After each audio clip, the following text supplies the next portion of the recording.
Seguimos aqui, né, repercutindo, ouvindo as análises sobre o tarifaço americano para produtos brasileiros.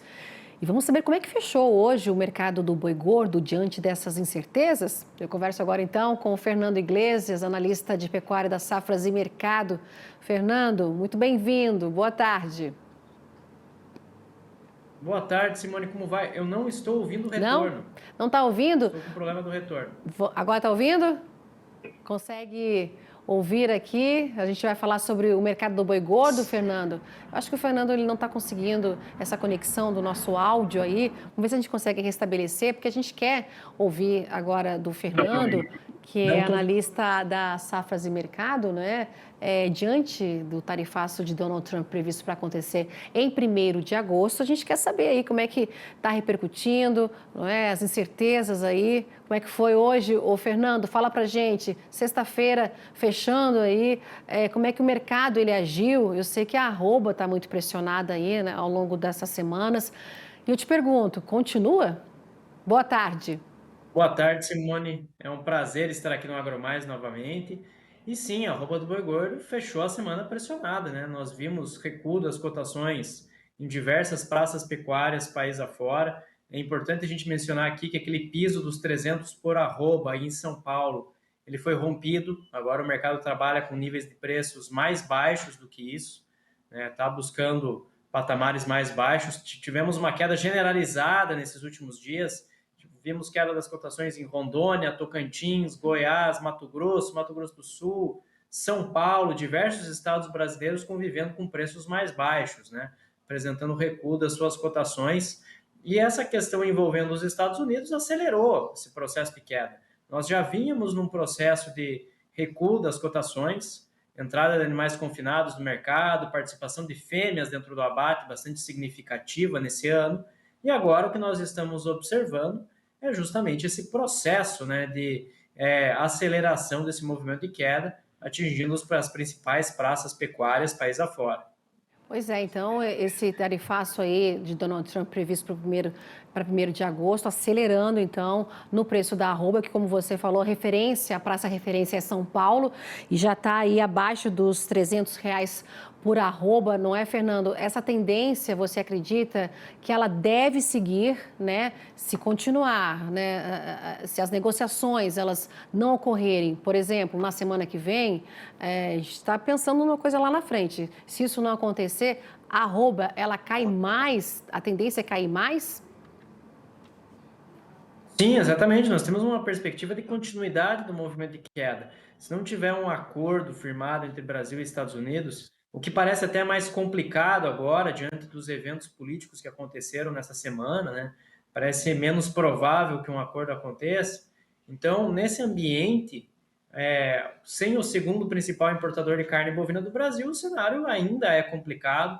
Por mais que a indústria brasileira tente ser habilidosa para redirecionar esse produto a outros mercados, o cenário é bastante complicado, né? O cenário é bastante difícil. A indústria brasileira já parou de produzir produtos nas especificações dos Estados Unidos, já está aí paralisando isso no Mato Grosso do Sul e em outros estados. Então é um cenário aí bastante complicado. Você fala que a indústria ela está parando aí essas especificações dos Estados Unidos. Seriam aqueles cortes importantes aí para eles fabricarem então os hambúrgueres? Exatamente. Além daquela carne processada, cortes ali que são processados que vão para os Estados Unidos. Então, são esses os principais cortes que o Brasil exporta ali para atender esse mercado norte-americano. E lembrando aqui o seguinte: o Brasil, mesmo com uma tarifa de 36,4%, ele estava muito competitivo na exportação de carne bovina, superando aí a Austrália, Uruguai, Argentina, ganhando mercado lá nos Estados Unidos. E agora, com essa tarifa de 76,4%, a leitura que nós fazemos é que o ambiente em si vai ficar mais complicado, vai ficar mais difícil, né? O produto brasileiro perde muito da competitividade, se torna mais caro do que o produto do Uruguai, da Argentina e da própria Austrália. Fernando, vamos lembrar aqui, os pecuaristas já sabem, né? A gente sabe que os nossos exportadores sabem, mas quando você fala 76% que o Brasil, você já está colocando os 50%, colocando os 10% que o Brasil já tinha essa alíquota antes do Trump anunciar essa nova, e também o Brasil tem essa cota, né, de um pouco mais de 26%, né? Somando tudo com 76%, então, fica inviável mandar essa carne para fora, porque até os americanos eles vão fazer essa conta aí, vão achar um preço muito mais caro, vão buscar outros mercados, e o Brasil também pode tem condições, né, de levar essas mercadorias a outros players, não é?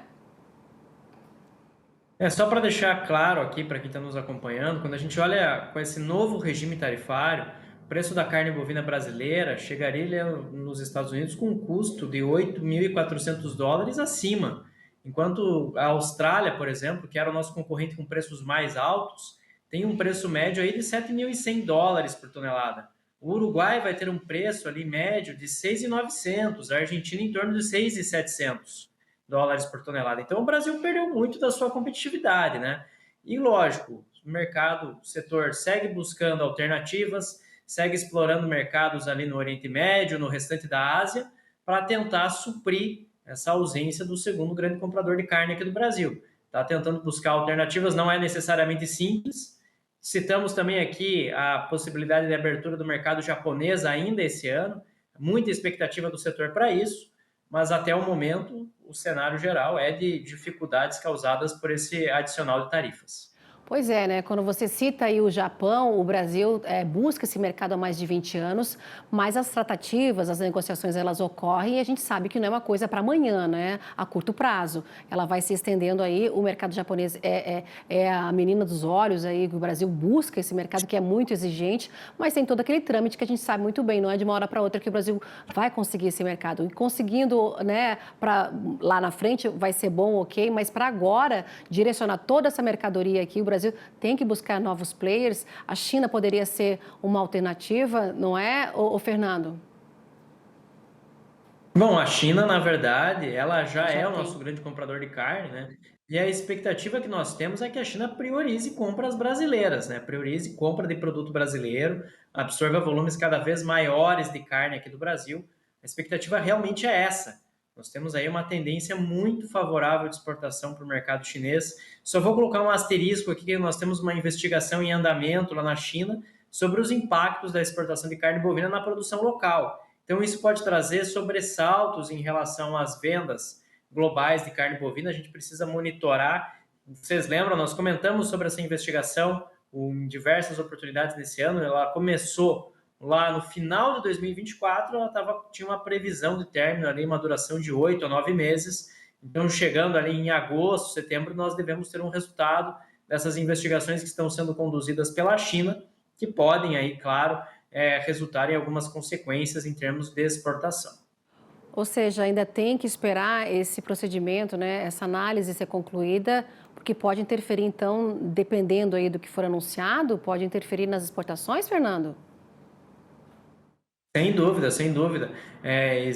Se a China chegar ao entendimento que as importações de fato estão prejudicando a produção doméstica, isso vai acabar trazendo ali uma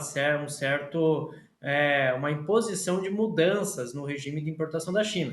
Talvez aumento de tarifas de importação, talvez imposição de cotas de importação, então isso ainda é bastante incerto.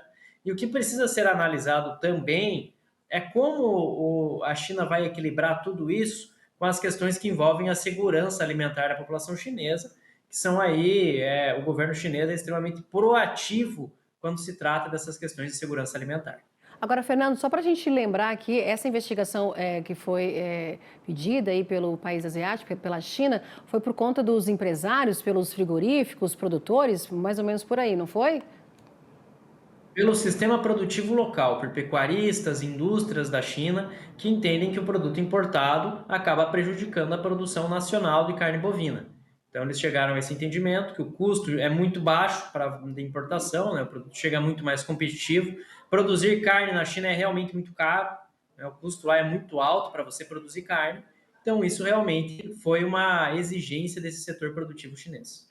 E, Fernando, para a gente já finalizar aqui a nossa conversa, né, os produtos, né, os embarques da carne bovina, né, em especial aí para os Estados Unidos, esse embarque que já foi, né, para lá, para o importador americano, pode sofrer com essa tarifa que vai chegar dia 1º de agosto?